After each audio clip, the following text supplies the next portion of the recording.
शास्त्री जी, आज का विषय यदि आपने समझ लिया, मित्र मैं इतना खुश होऊंगा, कम से कम लाखों करोड़ों जीवों को तू जाके समझाएगा तो लोगों की ये मस्तिष्क में आ जाएगी, बेचारे राम, बेचारे महावीर, मैं बेचारे बोल रहा हूं ध्यान रखना, बेचारे राम, बेचारे महावीर, बेचारे शास्त्री, बेचारे विशुद्ध सागर, बेचारे प्राचार, बेचारे पदम पंडित जी, बेचारे बीरेन पंडित जी, बेचारा चक्रेश, बेचारा राकेश, ये तुम्हारा कुछ धरते करते नहीं है।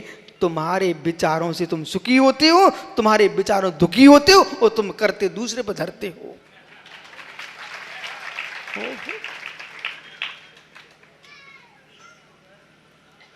पर की विधि देख करके अपनी विधि मत बिगाड़ लो, पर की विधि देख करके अपनी विधि मत बिगाड़ लो। अपनी विधि सुधर गई तो मेरे मित्र तेरी विधि बन जाएगी, पर की विधि तेरी विधि बनने वाली नहीं है। विधि यानी भाग्य। हो विधि मतलब भाग्य। संजय, यदि आपको मैंने पंडित जी कहा और पंकज गुस्सा करने लग गया, तुम टेंशन मत लेना। जब नारायण श्री कृष्ण का जन्म हुआ तो मालूम, कभी कभी ईर्षा तो होती है, लोगों को होना भी चाहिए, मानवीय स्वभाव है, पर अज्ञानता का है। नारायण कृष्ण का जन्म हुआ, उन्हीं के घर में तीर्थंकर नेमिनाथ, दूसरे कुटुंब में नहीं हुआ। कहां गए? उन्हीं के घर में तीर्थंकर नेमिनाथ, और कहीं बहुत दूर नहीं थे, अपना सौरीपुर बटेश्वर, द्वारकाबाद में गए। मूल स्थान सौरीपुर बटेश्वर, मथुरा, द्वारकाबाद में गए। द्वारका यादवों की रक्षा के लिए गए। समुद्र के मध्य में द्वारका बसाई गई, तभी द्वारकाधीश कहलाए। लेकिन जन्म तो कहां हुआ? मथुरा की। हे मित्र, मथुरा वृंदावन, और हुआ कहां जन्म? जेल में। जब जेल में जन्म हुआ था तब भदौरिया जी ईर्ष्या करने नहीं गए। देखो भाई, बहुत संभल के सुनना विषय को। और शास्त्री जी, मित्र, जब आपके जीवन में कष्ट होगा तो दुनिया तुम्हारे लिए ढाढ़ास बनाएगी और दुलार देगी, प्रेम देगी। इस प्रेम को सत्य मत मान लेना, इस प्रेम को सत्य मान लेना। शेर के बच्चे को भी कहीं कांटा लग जाए तो वहां पर भी तुमको तो बेचारे कांटा लग गया, ऐसा बोलती हो। वही शेर तुम्हारे घर के सामने दिख जाए तो मित्र तुम बंदूक लेके खड़े होते हो। शेर भूल में ना पड़ जाए, ये मानव दयालु हैं। जितने माताओं, बहुत संभल के सुनना, विषय इतनी गंभीर है। जगत में कभी भी किसी को अपना उपकारी मान करके भ्रम में मत पड़ जाना। हो दया तुम्हारे ऊपर नहीं थी, दया तत्काल की पर्याय पर थी।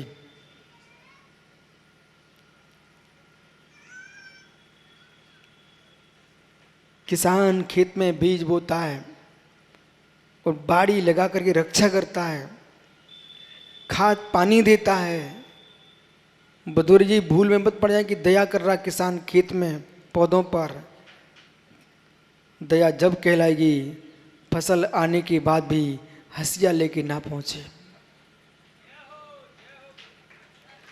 दया तब कही ना जब फसल आ जाए वो हंसिया लेके ना पहुंचे कि मैं कैसे पौधे को काटूं। मित्र मजदूर लगा के कटवाता है। ये सत्य है, ये सत्य है। ये पौधे को खाद पानी नहीं दिया जाता था, मित्र अपने भावी भोग के लिए खाद पानी चल रहा था। इसी प्रकार से यदि अज्जू भाई किसी ने तेरे ऊपर दया की, बेटा तुम छोटे थे और छोटे में तेरे पैर में कुछ लग गया यही रब से पहुंच जाएंगे। बेटा कहाँ लगी बताना। जब तुम बराबर के हो गए और समझ तुम्हारी आ गई और दोनों बराबर की दो पार्टियों में खड़े होकर चुनाव लड़ने के लिए और उनके विरोध में तुम लड़ना, फिर पूछना कि अज्जू भैया से पूछने आ रहे कि नहीं रबसेन भैया कि बेटा तुम्हारे कहाँ लगी है।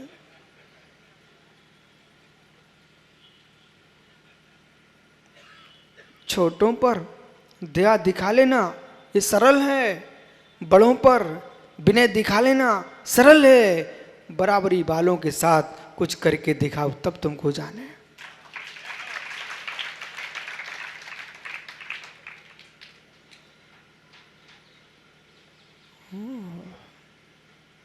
बराबरी वालों पर तुम करके दिखाओ दया। उस दिन मयंक डॉक्टर तब मालूम चलता कि ओहो कर्णानियुग को समझे ही नहीं थे, कर्णानियुग को समझे ही नहीं थे। कौन सी प्रकृति चल रही है मालूम आप सबको? साता असाता। आज साता की व्याख्या करना आपको। तुम मतलब हे मित्र, छोटे से शेर के बच्चे पर ही जीव दया करते हैं, बिल्ली के बच्चे पर भी जीव दया करते हैं, विजय पुत्र बेटा पिल्ले पर भी दया करते हैं। बड़ा होने पर डंडा मार के भगाते हैं, बड़ा होने पर डंडा मार के भगाते हैं। अभी तुमने सत्य को जाना नहीं, इसलिए ये दया मेरे ऊपर नहीं आपकी, ये दया पिल्ले पर नहीं आपकी, ये दया आपकी छोटी पर्याय पर थी। जिस दिन जीव पर दया होगी, जिस दिन जीव पर दया होगी, चाहे सिंह हो, नार हो, अजगर हो, चाहे शत्रु हो, तब भी आपके मुख से ये निकलेगा धम्मस्य मूलम दया। धर्म का मूल दया है, दया धर्म का मूल है, पाप मूल अहिमान। मेरे मित्र तुलसी दया न छोड़िए जब तक घट में। ये सूत्र मात्र रटने के लिए नहीं होगा, रटने के लिए नहीं होगा, ये आपके मस्तिष्क में गुंजेमान होगा। और ज्ञानी प्राचार्य जी मात्र वो चीटी जा रही थी उसको उठा लेना ही दया नहीं है। ये बड़े बड़े तुम्हारे बेटे बेटियां हैं, इनके मस्तिष्क में तनाव तुम्हारे द्वारा ना हो जाए ऐसा चिंतन करना ये दया है।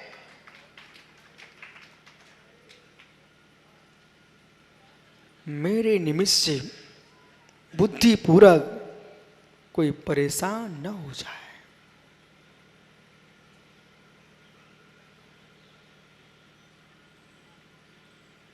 करुणानियोग, करुणानियोग चक्रेश करुणानियोग के अंदर में जाइए। कर्ण यानी परिणाम, कर्ण यानी परिणाम, कर्ण अर्थात परिणाम, परिणाम यानी भाव। विषय ऐसा है कि करुणानियोग शब्द सुनते ही अर्पित सारे के सारे लोग सोचते हैं ये तो पता नहीं कौन से सिद्धांत की व्याख्या चल रही है, हम लोगों की समझ के बाहर का है। और समझाने वाले राग के जैसे पंडित मिल जाए संजय बे, और इस भाषा में बोलेंगे कि बेचारा समझने की कोशिश भी करे तो बिल्कुल ना समझ पाए। हे मित्र, करुणानियोग, करुणानियोग शब्द सुनते ही लोगों को लग रहा था क्या बोल रहे हैं, उसका खुलासा करो ना। करण यानी परिणाम। अब इसे कौन नहीं जानता? परिणाम यानी भाव, स्वयं के परिणाम, स्वयं के भाव। क्या ये प्राचार्य जी नहीं जानते? भाव, भाव यानी परिणाम। हे जीव, परिणाम ऊंचे नीचे हो रहे हैं, क्या स्वयं समझ में नहीं आता? परिणाम अच्छे बुरे हो रहे हैं ये समझ में नहीं आता? आता है ना, आता है ना। अब सुनिए, ज्ञानी ज्ञानी चम्मिल में डुबकी लगा करके धूल में आएगा तो गीले शरीर में मिट्टी चिपकेगी कि नहीं चिपकेगी, ये नहीं जानता क्या? ऐसे कर्णयोग समझाइए आप। सब मिल में डुबकी लगा के आया और फिर आकर के धूल में आकर के, ये गंगा के मैदान कहलाते हैं, धूल ही धूल है चारों तरफ। जैसे भिंड से बाहर निकलो पूरे आगरा क्षेत्र, वो अलवर तक, पूरे जयपुर तक धूल ही धूल मिलेगी। ये क्या है? सब गंगा के मैदान कहलाते हैं भूगोल में। मित्र, यहाँ धूल ही धूल दिखती है। अब तुम चंबिल में तुमने डुबकी लगाई और बाहर आकर के लौट गए, बोलो धूल गीले शरीर में छपेगी कि नहीं छपेगी? है मित्र, जब परिणाम तुम्हारे खोटे होंगे तो कर्मों की धूल चिपकेगी कि नहीं चिपकेगी?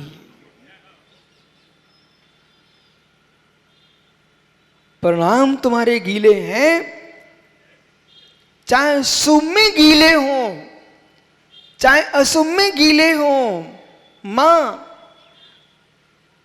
दूध की भी पुड़ी बनती है और पानी की भी पुड़ी बनती है, लेकिन आटे से पूछना उसकी स्वतंत्रता को किसने कायम रखा? भेद तुम्हारे मस्तिष्क में चल रहे, दूध की पूड़ी और पानी की पूड़ी, लेकिन आटे से पूछना, उसको तो बेचारे को दोनों में मिलना पड़ गया। चाहे तुम दूध डाल के पूड़ी बनाओ, चाहे पानी डाल के तुम पूड़ी बनाओ, लेकिन आटे को तो बेलन के नीचे तो आना ही पड़ेगा। बराबर है कि नहीं?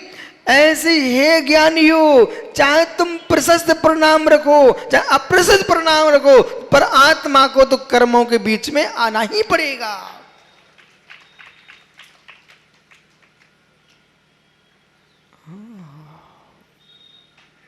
अशोक, अंतर क्या हुए? ताली क्यों बजी? तुम्हारा भाई राकेश समझा था ना, तो ये बोलता सोने की बेड़ी लोहे की बेड़ी, मतलब रट्टू तोते ही लोग, इसके नाम कुछ बोल ही नहीं सकते। सोने की बेड़ी लोहे की बेड़ी, क्योंकि समय सार में लिखा हुआ है, बस इसके अलावा इनके सब पास कोई विवेक ही नहीं है। अरे ज्ञानी, पूड़ी पानी की भी बनती है और पूड़ी दूध की भी बनती है, लेकिन आटे से पूछो, उसको तो बेलन के नीचे आना ही पड़ता है, उबलते घी तेल में सिकना ही पड़ता है।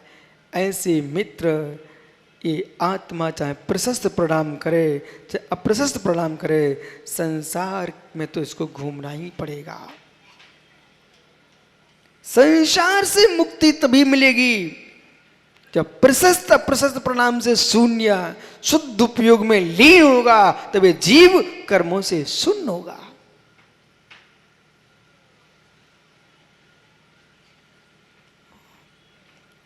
कर्णानुयोग, कर्ण यानी प्रणाम। अब जो सम्यक्त हुआ है प्रभास भैया, अभी तक यही रट के रखा था, आप बिल्कुल सही रटे हो सिद्धांत कर्म प्रकृति अपेक्षा से, कि कर्म के छह उपशम से सम्यक्त होता है, पर इस बात को समझो ना, वो कर्म का छह उपशम होता किससे है?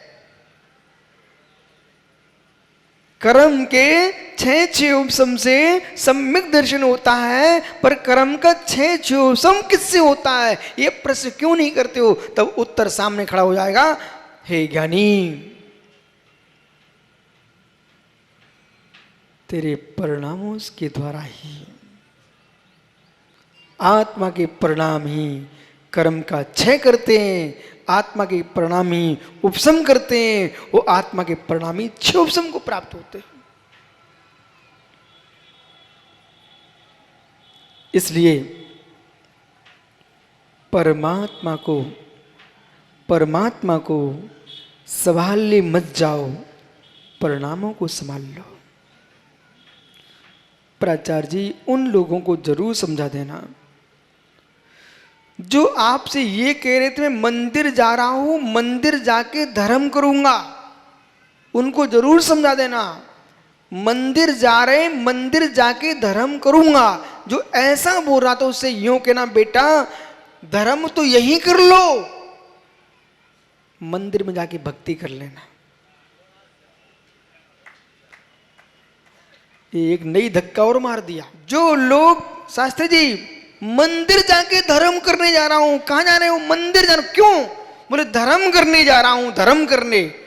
बेटा मंदिर तुम जाओ जाओ, पूजा करके आओ, लेकिन धर्म तो यही होगा। बोले कहां? एक नाली में सुअर का बच्चा पड़ा तड़प रहा था, और बेचारे के मुख में पानी जा रहा था, छोटा सा बच्चा था। तो ये धर्म करना चाहते हो तो बच्चे को निकाल लो, उसके प्राणों की रक्षा कर लो, धर्म हो जाएगा।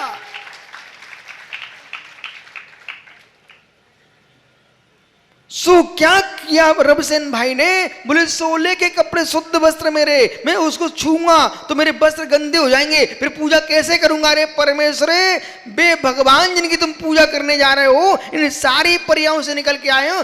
अब यहां सुब्रत सागर कहो, यदि प्राचार्य जी सुअर के बच्चे को नहीं निकालते और मंदिर में जाके बराह अवतार की पूजा करवे गए,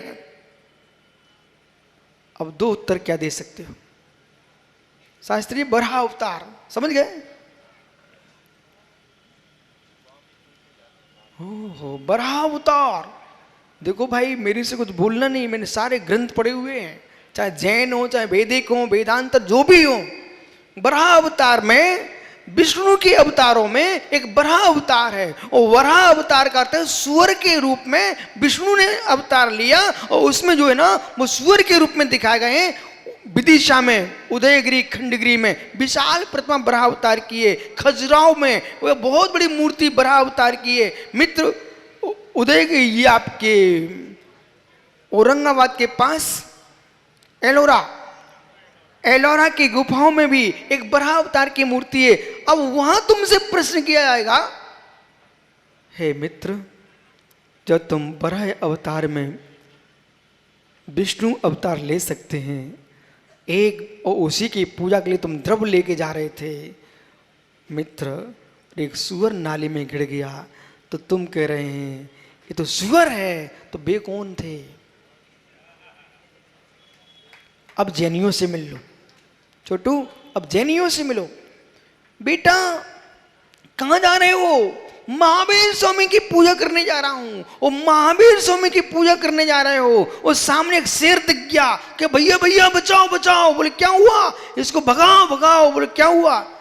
बोले शेर खा ना जाए, तुम्हें शेर खाना जाए। जो शेर की पर्याय में थे उन्हें पूजने जा रहे हो। हे मित्र, शेर से बचो, लेकिन शेर को मारो मत, वो भी भगवान बनेगा।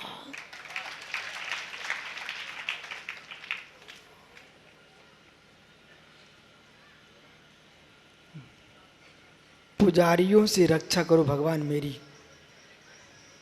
मेरा जैसा भी भयभीत हो जाएगा तो क्या कहेगा भगवान से? हे प्रभु रक्षा करो पुजारियों से मेरी। बोले आपके पुजारी मारे दे रहे। बोले क्या हुआ?